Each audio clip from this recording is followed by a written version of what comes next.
कि शिक्षा से बढ़ के कुछ नहीं है। गरीब हो या हो धनवान, सबको शिक्षा एक समान। हमारे जितने भी समाज के लोग हैं, अगर बड़े लोग हैं, पैसे से मजबूत हैं, तो अपने बच्चों को दिल्ली पब्लिक स्कूल में पढ़ाएं, जयपुरिया में पढ़ाएं।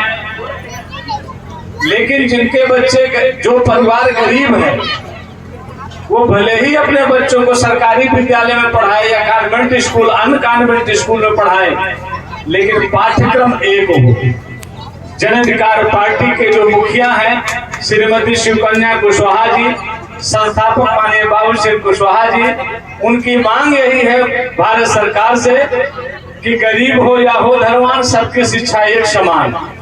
अगर शिक्षा एक तरह की होगी तो हमारे गरीब का बच्चा भी जो कॉन्वेंट स्कूल में पढ़ा है या सरकारी स्कूल में पढ़ा है, तो किताबें जब एक तरह की होंगी, पाठ्यक्रम एक तरह का होगा, तो वो भी परीक्षा में जब बैठेगा तो परीक्षा को पास कर लेगा।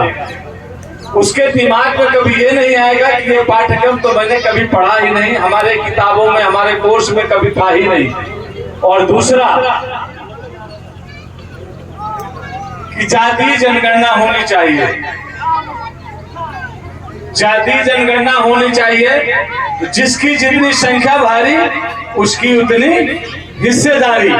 इस भारत में, इस देश में, इस हिंदुस्तान में जिसकी जितनी संख्या है, संख्या के आधार पर उनको हक और हिस्सा मिल जाए तो कोई झगड़ा नहीं है, कोई विवाद नहीं है। सबसे मेन बात शिक्षा, और जिसकी जितनी संख्या, संख्या के आधार पर, चाहे सरकारी नौकरी हो, चाहे पट्टा हो, ठेका हो, जल जंगल जमीन हो, सबको पर आबादी के हिसाब से बांट दिया जाए तो कोई विवाद और कोई झगड़ा ही नहीं होगा।